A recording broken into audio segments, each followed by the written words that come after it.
Hi guys, welcome to my channel వరం మల్టీగడ్డం. నేను చిత్ర.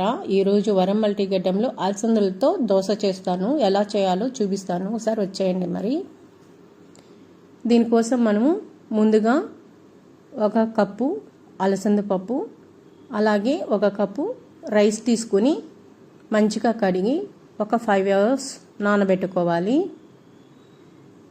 ఏ కప్పుతో అయితే అలసంద పప్పు తీసుకున్నానో అదే కప్పుతో రైస్ తీసుకుంటున్నాను. మీరు ఎంత కావాలో అంత క్వాంటిటీ పెంచుకోవచ్చు. ఇప్పుడు దీన్ని శుభ్రంగా కడిగేసి ఒక 5 అవర్స్ నాననిద్దాం. నానిన తర్వాత దీనిని మనము మిక్సీలోకి వేసుకొని మిక్సీ పట్టుకుందాం. ఇది చాలా హెల్దీ అండి రెసిపీ. మర్చిపోయాను, ఇక్కడ నేను 1 స్పూన్ శనగపప్పు వేసాను, పచ్చ శనగపప్పు. అది క్లిప్ మిస్ అయ్యింది.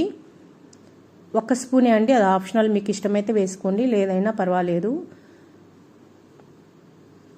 అలసందలతో మనము ఏ రెసిపీ చేసినా చాలా హెల్దీ. ఇప్పుడు దీన్ని మిక్సీకి వేసుకొని మనం పిండి పట్టించుకుందాం. ఇప్పుడు మనకి పిండి రెడీ అయిపోయింది. ఒక బౌల్లోకి తీసుకొని ఒక ఏదైనా గిన్నెలోకి తీసుకొని ఇందులోకి మన టేస్ట్కి తగ్గట్టు సాల్ట్ వేసుకోవాలి. సాల్ట్ వేసుకొని కలిపేసుకొని ఇమ్మీడియట్గాను వేసుకోవచ్చు దోశ, లేదంటే నైట్ మిక్సీ పట్టుకొని మార్నింగ్ అయినా వేసుకోవచ్చు.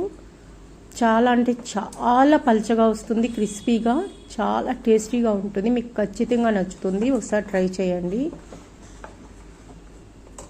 ఇప్పుడు మనము దోశ వేసుకోవడానికి స్టవ్ వెలిగించుకొని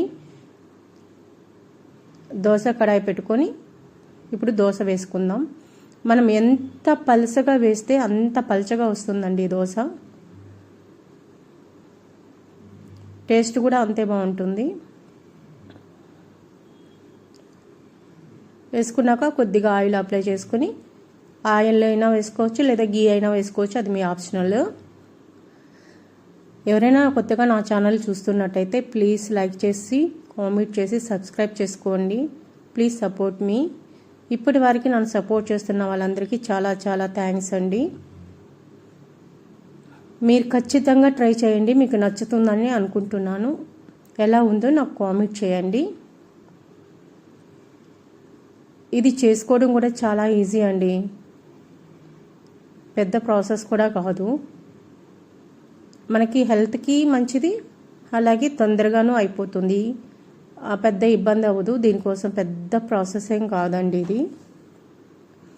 ఇప్పుడు మనం దోశని టర్న్ చేసుకుందాం. చూసారా ఎంత బాగా లేస్తుందో దోశ. ఎక్కడ కానీ కిందన అడుగు పట్టదు, నీట్గా వచ్చుద్ది. అంతేనండి, మన అలసందల దోశ రెడీ అయిపోయింది. ఇప్పుడు మనము ఒక సర్వింగ్ ప్లేట్లో తీసుకుందాం.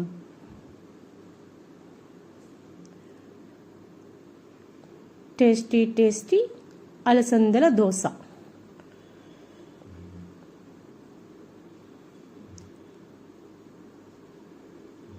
అంతే,